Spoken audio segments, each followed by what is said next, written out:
यह है कि प्रत्येक मानव में सुख की चाहना है। हर व्यक्ति सुखी रहना चाहता है।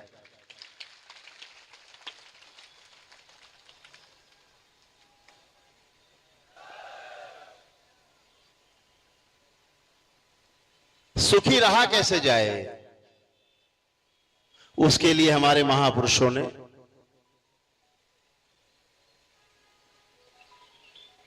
तमाम विधियां, तमाम जप तप अनुष्ठान ध्यान साधना तमाम मार्ग बताए।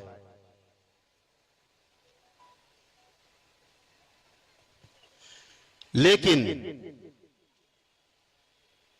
हमारे महापुरुषों के द्वारा हजारों हजारों वर्षों के साधना के पश्चात अपने अनुभव के आधार पर मानव जाति के लिए जो लिपियां लिखी,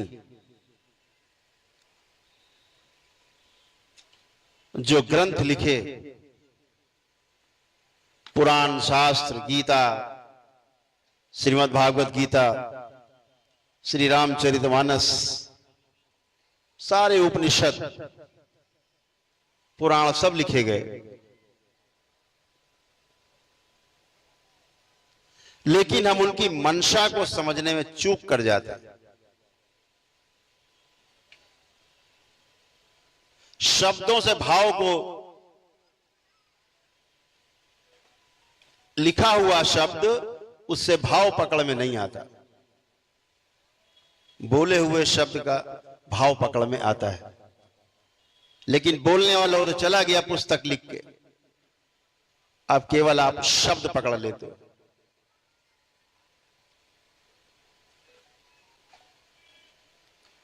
जब आप शब्द पकड़ लेते हैं, यहीं से समस्या शुरू होती है। फिर शब्दों की लड़ाई शुरू होती है।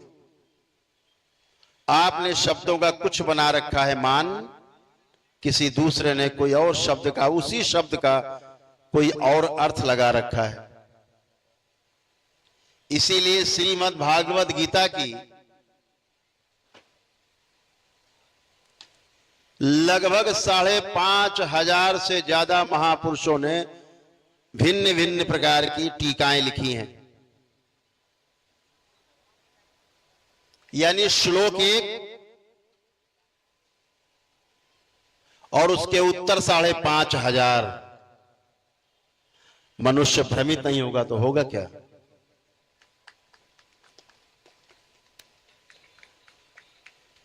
अपनी विद्वता के चक्कर में कुछ तथाकथित कलयुगी विद्वानों ने अर्थ का अनर्थ कर दिया है।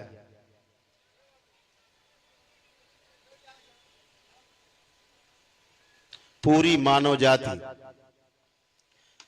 आज अंधकार में है, रोगों से जकड़ी हुई है, भय से भरी हुई है, आशंकाओं से भरी हुई है,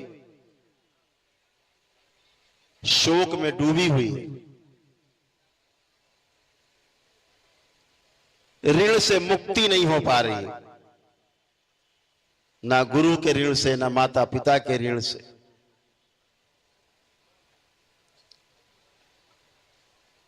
मुक्ति नहीं हो पा रही है। पितरों की मुक्ति भी उल्टे सीधे कर्मकांडों के कारण नहीं हो पा रही। उनकी स्मृतियां भी हमारे कुल में तैरती रहती हैं। उन स्मृतियों के कारण भी हम स्वस्थ नहीं रह पा रहे। हमारे पितरों की स्मृतियां स्वयं हमारी इस जन्म की और पिछले तमाम जन्मों की स्मृतियां जो स्टोर हैं हमारे चित्त में, हमारे कारण शरीर में, वो जीने नहीं देती। इसीलिए दरबार बार बार कहता है कि बिना पितृ की मुक्ति हुए और पितृ की मुक्ति के पश्चात पितरों की स्मृतियों से मुक्ति हुए बिना शारीरिक, मानसिक और आध्यात्मिक कष्ट नहीं जाने वाले चाहे जितने उपाय कर लीजिए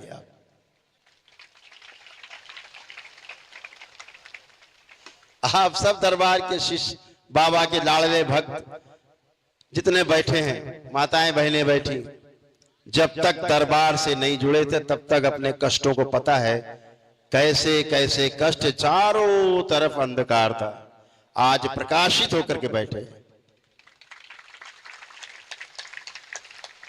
और ये प्रकाश केवल इसलिए नहीं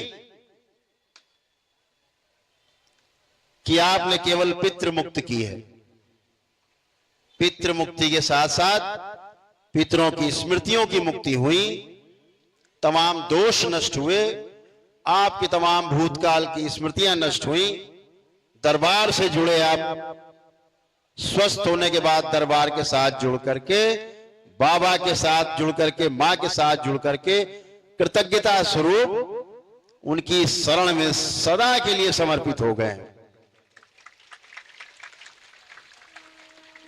हजारों दीक्षित भक्त, माताएं बहनें यहां उपस्थित हैं। दीक्षा के पश्चात जब आपका जो जप और तप शुरू होता है, असली बात तो तब शुरू होती है, जीने का रास्ता तब दिखाई देता है। आपने अपने लिए तमाम रास्ते खोल लिए, सभी का आत्मविश्वास चरम पे रहता है, अरे जाओ कोई कष्ट आएगा तो क्या हुआ, मेरे मां और बाबा मेरे साथ हैं, कोई भय नहीं, ना भूत प्रेत का भय, ना रोगों से भय और उसके कष्टों से भय, ना समस्याओं से भय। क्यों? क्योंकि समाधान दिखता है। हमें पता है कि हम बाबा मां से केवल प्रार्थना करेंगे और अर्जी लगा देंगे, इसी से हमारा काम हो जाएगा, किसी की आवश्यकता नहीं पड़ती।